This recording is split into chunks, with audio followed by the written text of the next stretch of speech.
Now I'm going to review Being the Ricardos. In it, Nicole Kidman plays Lucille Ball, and it's a biopic, but it's one that's telling like two stories at the same time. One is like the story of how Lucy met Ricky Ricardo, how it started her career and made her show and everything. But it was also about how at one point Lucille Ball was outed as a communist, and she wasn't a communist, but she did have a communist card at one point. About them planning for the next show with that, but also all these problems between Lucy and Ricky going on in real life, and how their marriage is kind of falling apart, but they're still just trying to stay together for the show essentially, as they're trying to make just this episode of I Love Lucy. And it's also really funny. That was the other thing, that like even though I would call it a drama more than a comedy, it was still like just the characters themselves were like funny people. Because of that, there was a lot of jokes. Oh, and it also kept coming back to like interviews with real people who like worked on the show and stuff, talking about like this event, but also like Lucille Ball's history and everything, and how they used to be best friends and everything like that. And that was like a good way to like bind the story together. And those people are also really funny. When it comes to biopics, I'm never really sure what I'm getting into, really, because like the bad ones are like so bad, you know, and you can tell that like, there's no real passion in it. Like this one was really good though. It was like a well put together story with a non-linear format, which is typically hard to do, but and it's so easy to screw up, but here they really held it together and really held the story together, and I think it flowed very well from start to finish. And if nothing else, it shows the passion that Lucille Ball had for the work. And I also like seeing how different things were. Like there was a storyline in it where Ricky was trying to convince the network that because Lucy was pregnant again, they should just show that she's pregnant.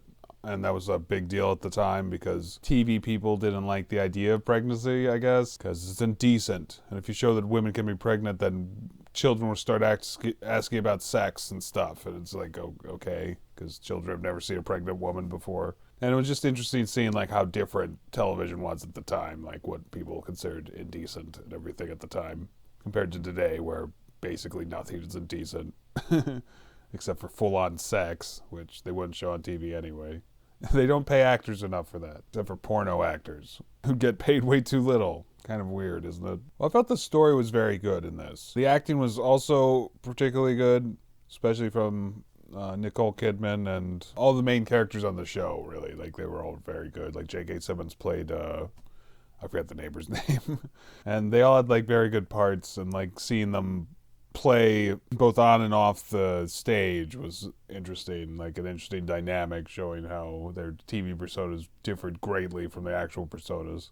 For the Oscars this year, this is only up for 3 acting awards. I haven't seen like every actor act yet. I would say they all deserve them because there's very good acting throughout this movie. It's like it really stands out, the acting does. I would say, but aside from that, I mean, I do like the costumes and stuff, and I think period pieces like this are always kind of interesting to see. But I also think that it didn't really stand out in any way, you know?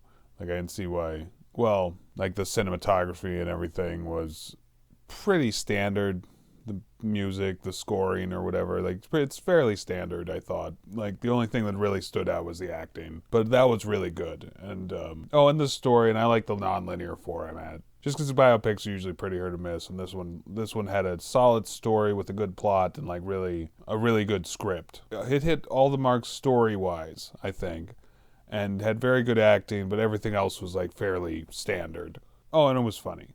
Were there any like negatives outside of just? I mean, like things just passing what they were supposed to do is fine, right? Did I have any like really real negatives? There were parts that felt like I was watching kind of like a Lifetime TV movie or something. Like it like just drifted kind of into the melodrama, and I felt that didn't quite match the tone that it should have, because like everything else is kind of comedic, quick paced, has a very interesting storyline to like match that, but then it like drifts into this melodrama sometimes, like these moments that don't quite match the rest of the tone, that were kind of, they didn't like pull me out of the movie really, but they were obviously very different from the rest of the film. But I would say that's probably the only thing that really detracted from it. Just these like kind of sappier moments, I guess. Also, I would say this movie kind of lacks in like greater themes outside of like telling about this one story of how they got over this Red Scare in their own show, kind of. I mean, it was interesting seeing all that stuff, but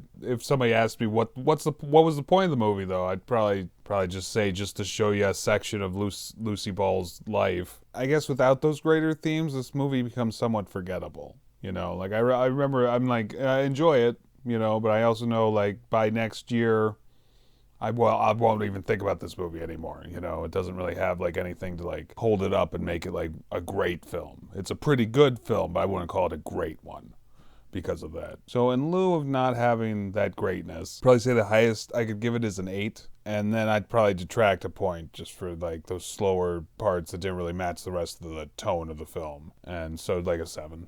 Yeah, 7 out of 10. That sounds fair for this film. Like it was pretty good. I really enjoyed the acting and everything, but it's also not. I'm not gonna remember it. You know, it's not gonna stick with me. It was an enjoyable 2 hours, but I also could have spent my time doing something better.